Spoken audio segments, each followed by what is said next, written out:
We've tested a whole heck of a lot over the years, but are the Bilstein 8112 still our favorites? Well, that's what we're here to talk about today. As always, I'm Sean Bowman. This is Shock Surplus Shop, so let's talk some shock.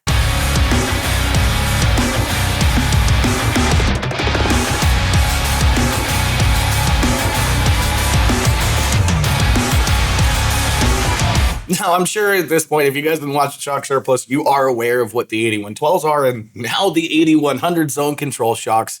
But for those of you guys not in the know, they're a 2.6-inch body, 60 millimeter piston for you metric guys. They have a remote reservoir. They have internal hydraulic bump stops, which are the star of the show here on compression. So when the shock fully compresses, they have a two-stage hydraulic bump stop called the JCO. And on rebound, it's a secondary piston called the rebound cutoff or RCO. That creates 3 total ride zones on compression, the main piston, the first stage of the JCO, and then the final stage of the JCO, and 2 stages on rebound, obviously main piston, and then the RCO engagement. Many of these shocks are now available with the DSA Plus option that includes dual speed compression adjusters, some of which seem to have the most adjustment on the market or at least have the most range. So much so, Bilstein had to actually design a tool for us when we first started testing them. And then on top of that, you get an adjuster for that JCO so you can tune how much bottom out support that you get. This design really punches above its body size. We're talking exponential increases in damping force potential when the JCO or RCO engage. So they're really able to do things that just don't seem physically possible. Cool thing is too, they are also definitely the longest lasting option in this list. So you'll have definitely the longest service life. Where everybody else is probably on their second rebuild, you'll be on your first. Now, when Fox names a model line, they're usually pretty darn accurate. And I can say without a doubt, the Factory Race series line does, in fact, bring race-level technology to a bolt-on suspension package for mostly factory vehicles. Most of these coilovers and shocks are going to be an internal bypass design. The Fox internal bypass design functions the most similarly to an external bypass in that there's a sleeve on the inside, ports drilled into the body, so oil bypasses the main piston through most of its stroke until it compresses all the way to the end of its travel in either direction, which point the piston passes the bypass ports and all the oil has to flow through the stiff valving of the main piston. Basically the same thing as the oil going through those fancy tubes you see on them fancy shocks. This design also means that you can pin shims to each of the bypass ports, which means you have pretty darn finite ability to tune them, or at least tune each zone. And since it'll take a lot of real estate in the body, you can cram a lot of bypass ports or a lot more ride zones into them. And of course, since stuff isn't smashing into each other, like the Bilsteins or some of these other designs, they're dead silent as well. But since they are basically a twin tube construction, you do see a pretty big reduction in actual piston size relative to body size.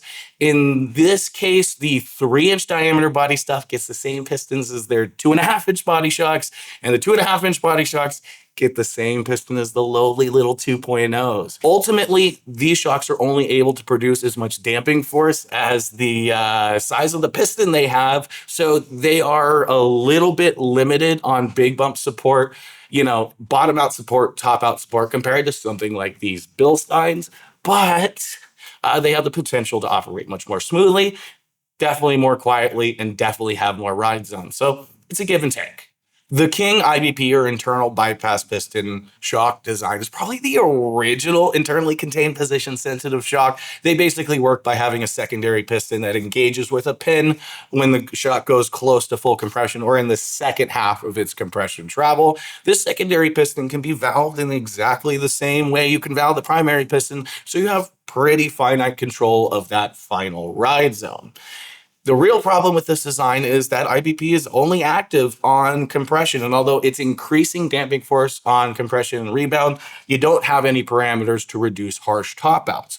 Because of this, you have to run rebound super stiff, particularly in that IBP zone at the end of its travel, so you can get the tire to pack, stay stuck up in its travel, and absorb more of the energy before rapidly extending and potentially going to top out. So although these work really well, if you're running them as a single shock or a single coilover per corner, you might have to have something that's a little less active or spends a little bit more time with the tires unloaded compared to some of these other setups. That said, if you're going to be adding on an external bypass secondary shock on each corner, that's when these start to become a really compelling option because they're going to be much easier to set up and dial in and get to work happily with that secondary shock compared to everything else. So if you got a lot loftier goals than just a baller set of single coilovers, these are probably your ticket. Electronically controlled shocks are definitely the future, and options like the Icon CDEV kits and SDI E-CLIKs are definitely right in the barrel of that wave. The way I like to explain it is it's like having a little wizard sitting on top of your adjustable shocks, constantly making the right decision on where to set them up. They are pulling things like G data, flow rate in the shocks, and in the case of the SDIs, if you have the right harness for them, they are pulling vehicle data. So you're getting brake pressure, steering angle, yaw rate, throttle position, a ton of other things so that they can act almost predictively to what's coming up for that suspension. The best part is, and my favorite part is, you don't got to jump out of the cab, climb under your vehicle to make adjustments. Brother, I live for that. In most cases, both brands are trying to put the reservoir bridge or the ports for the reservoir a little below the end of the body, so you get a similar effect to a bypass shock. Basically, the piston passes that port, and then all the oil has to flow through that piston, so you get a little progressive ramp in bottom-out support. Ultimately, though, they are not going to be able to provide the same level of big bumper bottom-out support or even small bump compliance as a true position-sensitive shock. But they are going to be so much better in the handling department and exponentially better under load, especially if it varies. So there are conditions where these are going to be the better choice for sure. So how do all these shocks stack up? Well, I got to say, Bilsteins tick at least the most boxes in my book.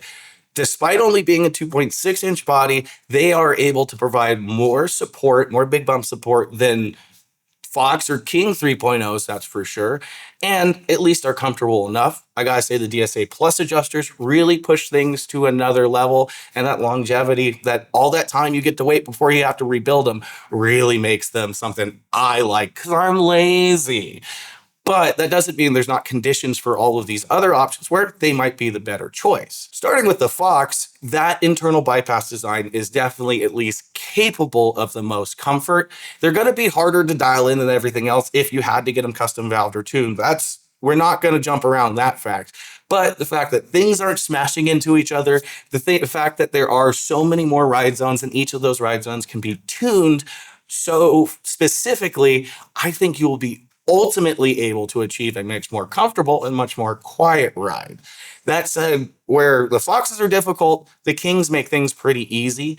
They are obviously the most simple design, which means they're the most simple to set up. So if you have something really custom and you don't want to be pulling your shocks apart multiple times, they make a great option. And especially if you have loftier goals to run an external bypass shock, go absolutely hog wild with your build. They definitely make it easier to do. But the one thing we haven't really talked about here is position-sensitive shocks are sensitive about position.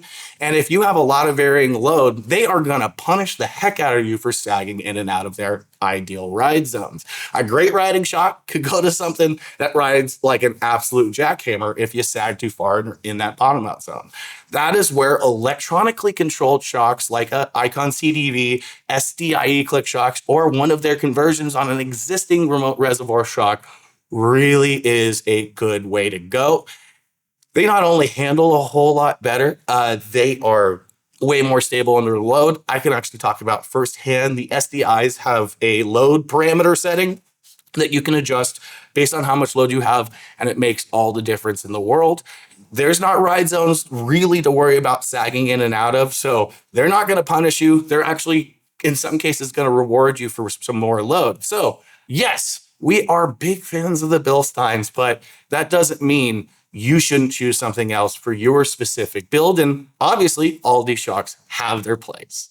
There are some better shocks that were recently released, and they are better than everything in this list because they take the best of everything in this list. That's electronic control and position sensitivity, and they make it into a nice, easy bolt-on package you can slide onto your vehicle. So let's talk a little bit about the real big dogs. Fox just recently released their 3.2 live valve series. On the Fords, that's going to be Gen 3 Raptors, current Broncos, current F-150s, and for Toyotas, all the current generation stuff. We're talking new Tundras, new Tacos, new 4Runners. They use the same 3-inch internal bypass design that we've talked about previously, but they add on electronic control. And Fox is saying this is going to be the most advanced system to date, so we're pretty stoked about trying it. Obviously, this is not something we have tested yet. They're pretty darn new. But with any electronically controlled system, we're expecting a little bit more small bump compliance, a little bit more big pump support, and a lot better handling. But I gotta be honest, there is something we're a little bit more stoked to try out. We've always tossed around the idea of throwing on an SDI electronically controlled reservoir conversion on a set of Bilstein 8112s, and before we could get around to trying it, Icon went and did it with their 3.0s and kicked it up a notch. There are obviously some subtle differences, but you can kind of think of the Icon 3.0 as a Bilstein 8112 with a bigger 3-inch body, bigger 3-inch piston for all that extra oomph. Not to be outdone, Icon also is doing 3.0 CDEV external bypass shock. So they have the CDEV controllers on the bypass tubes. This is something Fox has done with their rad line for all the race teams. Only the best of the best got it, but Icon said, screw it, we're going to give it to the people, and we love them for that. Now, the only applications available to get an electronically controlled 3.0 from Icon are current 3rd generation Tundras and 3rd generation Raptors, but there's a lot of vehicles now that can clear a 3-inch body coilover in the front and a 3-inch body shock in the back, so we're predicting some more options to be coming soon. Although I do still think the Fox 3.2 live valves will probably be capable of a smoother overall feel, definitely operate quieter, and probably have better small bump compliance.